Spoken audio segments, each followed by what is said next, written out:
Taxpayers shell out big bucks to house LA's homeless in often run-down motels. The NBC4i team reveals the high cost of housing LA's homeless in motels, where the unhoused say the conditions are sometimes worse than what they were living on the streets. Yeah, but you got walls around you, you got a roof around you, you got windows, you got heating, AC, running water, ability to lock the door. I call nonsense on conditions worse than living on the street, but let's go with it anyway. Let's check out what the deal is in LA. Here we go.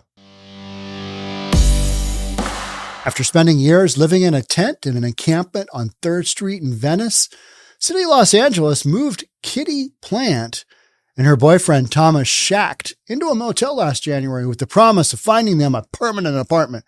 And you always want to, go with the government, any entity of the government. When they promise you something, they will deliver. Guaranteed, right? Yeah. But the motel room they got in the Los Angeles Inn in South LA has mold on the ceiling, bathroom pipes that leak, and an air conditioning unit falling off the wall. Well, how much are you paying for your room there, sporty? Nothing. Taxpayers are, and you're bitching about a little mold. All right. I mean, okay. All right. I mean, I see your side, kinda. I'm paying for you. You're complaining about being housed. You want to be out in your tent. Okay. I'm sure we can make that happen. I can promise you we had better accommodations on 3rd Street in a tent than they're making for us here, Plant told the NBC. I doubt it. That's just not true. It doesn't matter how bad the hotel room. It's better. When you're in an enclosed structure, your safety is less impacted. It's just better. You might have a little mold. Well, suck it up, sunshine. Things happen. You're going to have to deal. You're getting this for free because taxpayers were paying. So, either go get a job or shut up. That's what I would happen to say. Plant and Schacht are among the 1,200 unhoused people the city has temporarily moved into motels as part of LA Mayor Karen Bass's Inside Safe program. That's an effort to dismantle encampments across the city and help the homeless build lives off the streets. I think that is fine. If you want to build lives off the streets, that's the end goal for every homeless person, right? But if we're going to step in as taxpayers, there needs to be some accountability. Hey, we'll help you out. We'll help you get through detox, but you got to do this whole process. You got to be willing to try and get clean, because otherwise this is just not working. And that's where the whole housing first model to me is just so wildly broken. Its opinion is that if you can get people the housing that they need, get a roof over their head, they're going to be more stable and they're going to be able to get back on their feet. Well, I think the vast majority of folks that are living in the homeless lifestyle, whether it's in a tent or an RV or whatever, they're there because of drugs. They're doing a bunch of drugs. They're doing drugs every single day. And what it's going to take them to dig out from underneath that is something far more than the resources that LA has, that a Seattle has, that an Oregon has. Because most, either mental institutions or, drug addiction services, they're tapped out all the time. They don't have just bed after bed after bed after bed open, because we've taken all the people from mental institutions and just basically put them on the street. And those people do a bunch of drugs. And we've taken a situation where we've decriminalized drugs in general, possession of drugs, and then also decriminalized law that used to, really try and ratchet down on shoplifting, really try and ratchet down on theft. That's not happening either. If it's not under $950, you're golden. It's fine. We'll give you a misdemeanor. I was watching a Jonathan Cho video this morning, and he was just documenting, all right, somebody's smoking fentanyl outside. They get $100 fine, but it's kind of like a parking ticket. You can just toss those until they back up and you owe thousands of dollars. And then you got to figure out, all right, how am I going to cut a deal here? You always got to pay those. But we're talking about getting a parking ticket for doing something as crazy as smoking fentanyl in a public place, on a public sidewalk, on a public street, something like that.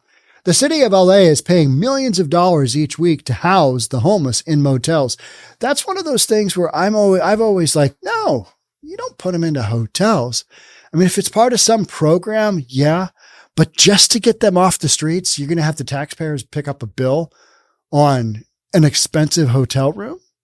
Oh, okay. Because that makes a lot of sense. Never. At the Sahara Motel, the city is paying $4,100 a month for a room in good condition for Faith Stevens, who was moved there from an encampment on Culver Boulevard. The monthly amount for her motel room is costlier than many one-bedroom apartments in places like West LA or Studio City. Why are we putting this individual up there? Well, because they've got this optics that they need to take care of, which is that if you have a whole bunch of people living on the sidewalk, it's not a good look for the city. So believe it or not, any city official, they might want to get elected a next term, whatever it is that's out there. All right, let's take care of the homeless issue. Throw them all a hotel room. We'll get them off the streets. That to me, without having any sort of, here's what you have to do to get that hotel room. They just let them move in, do their thing. It's fine. Yep. Here's some food. Here's a little extra spending money. Here's, some clean needles. It's whatever you need as far as that goes. I could be in a real apartment for that kind of money, a real one-bedroom apartment in Santa Monica, a deluxe apartment, said Faith Stevens. Mayor Karen Bass admitted in an interview to the I-Team that the motel costs are high. This is not financially sustainable, Bass said. So, they've got a budget breaker here. And guess what? We are heading into some massive budget shortfalls. So programs like this will get they will get closed off. They will get turned off because you don't have enough money to run the regular budget, let alone housing a whole bunch of people in hotels. Now, if you get some federal money involved in there, all right. Yeah, that makes sense. Bass explained that the city agreed to pay the hefty motel room to get the homeless off the streets quickly after she took office. That was a total ploy. We're going to allocate a whole bunch of money. And we're just going to let these people live willy-nilly wherever they want. And then we're going to randomly go buy them and dump out a little bit of spending cash and call it good, make ourselves feel better about our own situations, right? We're doing it this way because from the point of view of most Angelenos, we have no emergency on our streets and people need to get off the streets and into housing. ASAP, Bass told the NBC. So no emergencies on your streets. Huh. None at all. Okay. Well, Bass is budgeting $250 million next year to fund Inside Safe, but hopes to trim the high cost of renting motels. So we're coming up with another way to provide housing, which is for us to enter into purchasing essentially motels and hotels. And needless to say, that takes a while, Bass said. We followed the saga of the Skid Row Housing Authority, and they started off very similar to this, buying motels and hotels and converting them into, if they weren't already, into like single occupancy overnight rooms, which is, if that's what you're looking for, it's probably right up your alley.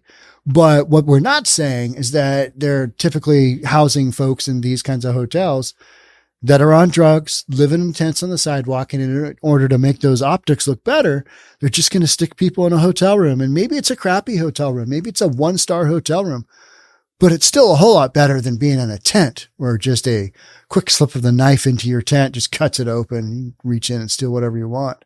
So as for the conditions of the Los Angeles Inn, like moldy ceilings and leaky pipes, Plant and Shat would like the mayor to come visit. I think she might even need to stay the whole night in one of these things so that we can see we're staying in line for now, Plant told NBC4. So you got some real craziness going on, right? You've just got people just taking advantage of the system. I'm not saying that some of these people aren't deserving of hotel rooms, but you've got a situation where the optics are so bad. You got so many people living on the street that, all right, what can we do? Fastest way to get them off the streets. Let's spend hundreds of millions of dollars on hotel rooms, and it doesn't ever solve the problem. Because the problem is these people are not fully functioning in society because they're on drugs. Some people need a little additional help. Yep, they're not on drugs. They're moving from point A to point B. They need a little help up, but those are so few far between. It seems like that is the real exception relative to the rule. And the rule is that you got a whole bunch of people whacked out of their mind on drugs, or, they're in such a mental state, a psychosis even, you could say. Been reading a bunch about that,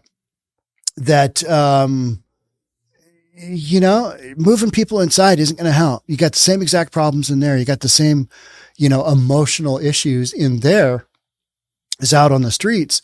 So you really got to take care of that. You got to take care of people's heads. Till you start doing that, good luck. I don't think any of this is necessarily helpful. It's just enabling. All right, now I can do my drugs inside. Now I can do my drugs in, these rooms. And you might say, well, Sean, that's not how these things work. They kick people out if they're doing drugs. All right. But do you think that's really going to deter somebody with a really bad opioid addict problem from saying, yeah, I'll take a hotel room? I don't think so. I think you got a bunch of moving parts to this. And one of them is the government's trying to look better. And the entity that's, in care of homelessness is just saying, throw them into hotel rooms. We'll cover it. Ceilings that have mold on them. It's okay. I mean, mold is a natural organization. It's almost a natural, mold is a natural entity, whatever you want to call it. Might even be considered healthy. Yeah. No, right? Nobody wants to breathe in mold. It can make you really sick. But this is what we're doing. Yeah. Just, dole out the millions. And you know what? To me, when this happens, when this kind of thing goes on like this, what it says to me is move to that area. Because if you're homeless and you're stuck on drugs, it says to me, you can get a hotel room for a while and make your stay just that much better. It's tough to get into this housing though. You got to be on a list oftentimes. You got to work with whatever case manager. You kind of work that way.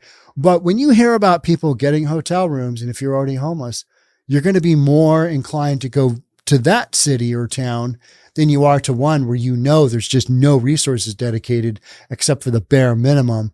Then you're going to be sleeping, on a cot in a room, or just on, some kind of blanket on the floor with a few hundred other people indoors, and there's no drugs allowed. You're not going to do that, right? You're just not going to do that. So you might bitch about the mold and, whatever conditions you got, the leaky pipes. Still a lot better than sleeping in a tent. And since we, the taxpayers, are paying for it, I'd like a little respect and for you to say, thank you. But that's just me. All right. Thanks for being here. Make sure you subscribe, hit that notification bell. I'll catch up with you on the next one. Bye for now.